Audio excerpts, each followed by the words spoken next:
Salut! J'ai commencé à préparer cette vidéo il y a des mois, mais en toute logique, elle ne sort que maintenant parce que j'ai pris mon temps et que j'ai décidé de ralentir.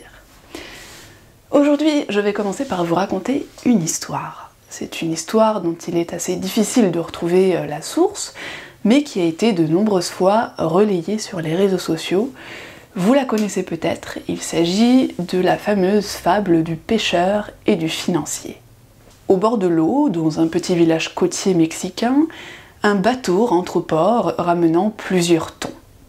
L'Américain complimente le pêcheur mexicain sur la qualité de ses poissons et lui demande combien de temps il lui a fallu pour les capturer. « Pas très longtemps », répond le Mexicain. « Mais alors, pourquoi n'êtes-vous pas resté en mer plus longtemps pour en attraper davantage ?» demande l'Américain. Le Mexicain répond que ces quelques poissons suffiront à subvenir aux besoins de sa famille. L'Américain demande alors « Mais que faites-vous le reste du temps ?»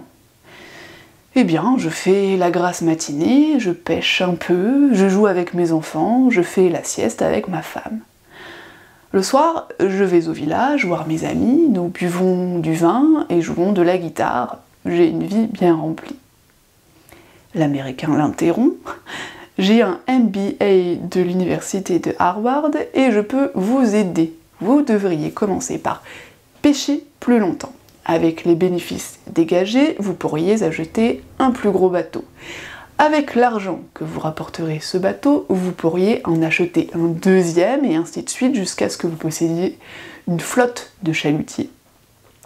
Au lieu de vendre vos poissons à un intermédiaire, vous pourriez négocier directement avec l'usine et même ouvrir votre propre usine.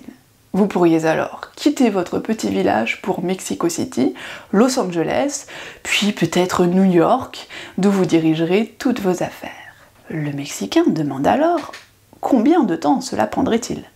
« 15 à 20 ans, répond le banquier américain. « Et après ?»« Après, c'est là que ça devient intéressant, répond l'Américain en riant.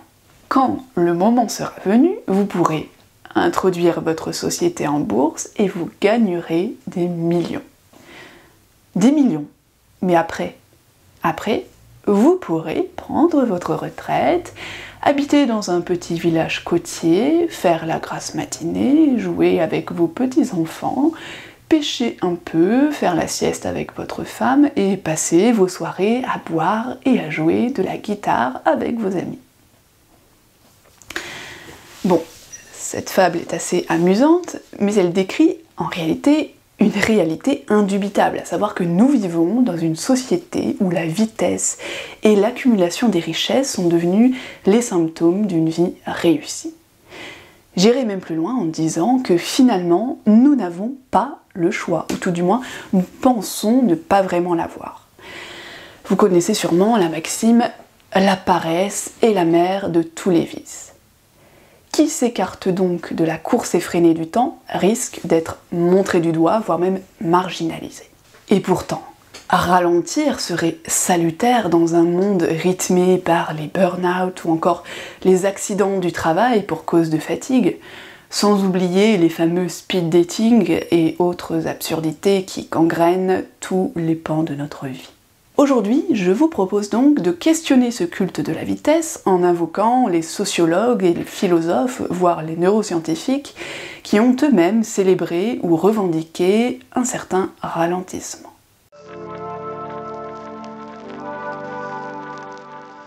Selon l'Institut de veille sanitaire, 480 000 personnes en France seraient en détresse psychologique au travail et le burn-out en concernerait 7%, c'est-à-dire 30 000. Ainsi, nous nous épuisons au travail, littéralement, puisque le mot épuiser signifie puiser jusqu'à ce qu'il ne reste rien, donc diminuer jusqu'à disparaître. En d'autres termes, nous travaillons jusqu'à ce qu'il ne reste plus rien de nous, d'où le burn-out. Donc, je vous le demande, à quel moment pouvons-nous décemment penser que ce mode de travail est productif et sain ? Le socialiste internationaliste Paul Lafargue disait, je cite, « Une étrange folie possède la classe ouvrière des nations où règne la civilisation capitaliste. Cette folie et l'amour du travail, la passion furibonde du travail, poussée jusqu'à l'épuisement des forces vitales de l'individu. C'est une citation tirée du droit à la paresse. Si cette lecture vous intéresse, je vous invite à aller l'écouter sur ma chaîne puisque j'en ai fait une lecture audio. Je vous mets bien sûr le lien en barre d'informations. Paul Lafargue parlait de cet état de fait au XIXe siècle, et vous serez d'accord avec moi, aujourd'hui rien n'a changé ou presque, et je dirais même que ça a empiré puisque désormais est venu en surenchère un fléau qui empêche un repos du cerveau pourtant nécessaire. Je veux bien évidemment parler des réseaux sociaux.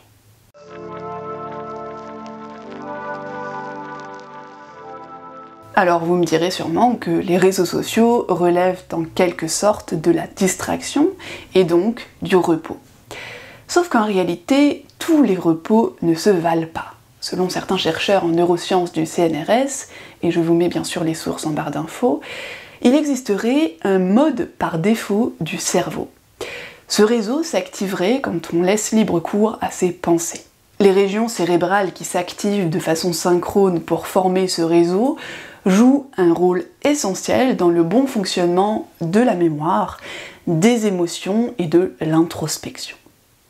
Le problème majeur, c'est que ce mode par défaut est de moins en moins enclenché lorsqu'on est en permanence sur son smartphone notamment. Les réseaux sociaux, les écrans et plus spécifiquement le smartphone empêchent ainsi le cerveau d'accéder à ce mode par défaut pourtant indispensable à son bon fonctionnement. Et même d'ailleurs sans parler de péril pour le cerveau, prendre son temps, paresser, c'est aussi amoindrir son stress qui, il n'est plus besoin de le démontrer, cause énormément de dommages et de maladies. Au XVIIe siècle, le moraliste La Rochefoucauld l'avait déjà compris puisque pour lui, je cite, « Le repos de la paresse est un baume secret de l'âme qui suspend les plus ardentes poursuites. » Ainsi, sans ce repos, sans cette nonchalance en quelque sorte, la vie ne serait qu'un enfer, un supplice.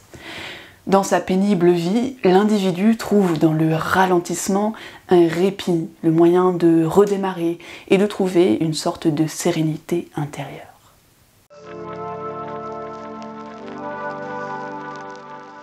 Il existe dans le monde un mouvement dit mouvement slow qui invite à ralentir, et ce dans divers domaines. Ce mouvement est en fait une prolongation du mouvement initial slow food qui est apparu en 1989 en réaction au fast food. Un journaliste italien, Carlo Petrini, indigné par l'ouverture d'un McDonald's sur la place d'Espagne à Rome, fonde cette association nommée Slow Food. Et puis ensuite, l'ampleur devient mondiale. Alors, le mouvement Slow Food ne critique pas que le côté rapide du fast food, mais également la mauvaise qualité de la nourriture, peu agréable au goût et surtout néfaste pour la santé. A contrario, le slow food appelle au retour à une nourriture saine, de bonne qualité, gustativement satisfaisante et, si possible, provenant de circuits courts et de l'agriculture biologique. Le mouvement slow s'est ensuite étendu au monde des médias puisqu'il existe ce qu'on appelle le slow media. En 2010, les Allemands Sabria David, chercheuse spécialisée dans les médias, je vais éviter de dire les noms parce que je ne sais pas prononcer en allemand, bref, tous ces chercheurs et analystes de marché rédigent le manifeste du slow media. À l'heure des chaînes d'information en continu et des fake news, le slow media propose un journalisme déconnecté de l'actualité brûlante. Il propose de prendre le temps de creuser et de faire le tri pour livrer une information de qualité. Dans Éloge de la lenteur, ce que slow media veut dire, Maëlys Gervais dit, je cite, « L'idée est bien de ne pas se contenter d'emmagasiner des informations en quantité et sans distinction, mais de faire le tri, hiérarchiser, questionner, recouper, etc. En un mot, s'informer. Et prendre le temps pour le faire. Il est important de préciser que le slow media n'appelle pas au boycott de ce que notre quotidien nous offre en termes de partage de l'information. Ce n'est pas un concept conservateur ou rétrograde, au contraire. Il ne s'agit donc pas de renier Twitter, supprimer son compte Facebook ou bannir Periscope, seulement d'utiliser cette multitude de sources de façon raisonnée, pertinente et d'apprendre à distinguer une petite phrase choc et ses milliers de partages d'une étude mûrie et développée sur plusieurs pages. Dans la même veine, le mouvement slow est apparu dans le monde scientifique. La slow science prône elle aussi dans son manifeste le retour à plus de lenteur. Ce manifeste proclame notamment que la science exige du temps pour penser, du temps pour lire et du temps pour échouer. Et effectivement, vous l'aurez constaté comme moi, prendre des décisions à chaud sans prendre de recul, ce n'est jamais une bonne idée. On le voit aisément sur Twitter par exemple. Combien de personnalités ont tenu des propos à chaud qu'ils ont regrettés par la suite? Ce genre de comportement, surtout à l'heure des réseaux sociaux, peut avoir des conséquences aussi dramatiques que phénoménales.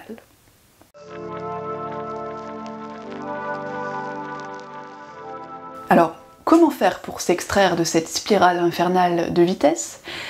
Eh bien, ralentir tout simplement, inspirer un grand coup, et puis pourquoi pas faire la sieste. Parce que bien sûr, je ne pouvais pas parler de slow life, de ralentissement de nos rythmes de vie, sans évoquer la sieste.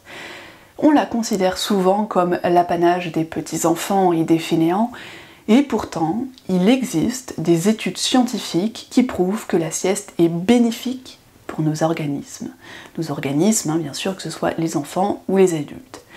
Le scientifique Bruno Combi affirme même que nous serions physiologiquement faits pour dormir l'après-midi. Bon, je ne vais pas rentrer dans les détails dans cette vidéo parce que je compte vous réaliser justement une vidéo dédiée au sommeil et à la sieste très bientôt. Mais si vous voulez en savoir un petit peu plus sur les bienfaits de la sieste, je vous invite à lire le livre de Bruno Combi qui s'intitule « Éloge de la sieste ». S'extraire de l'injonction de vitesse, cela peut aussi passer par un questionnement sur notre rapport au temps. Qu'est-ce qui nous pousse, outre la société bien sûr, à cette quête du toujours plus vite? N'y aurait-il pas un lien avec la perspective de la mort? Finalement, ne chercherions-nous pas à tout prix, inconsciemment ou non, à effectuer certaines tâches, à en faire le plus possible avant de mourir? Ou cherchons-nous simplement à nous occuper l'esprit pour ne pas penser à cette mort?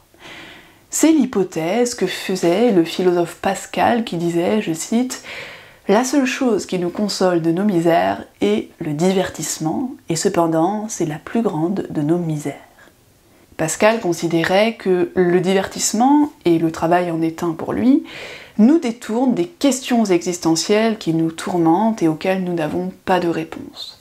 La question de la mort fait bien sûr partie de ces questions.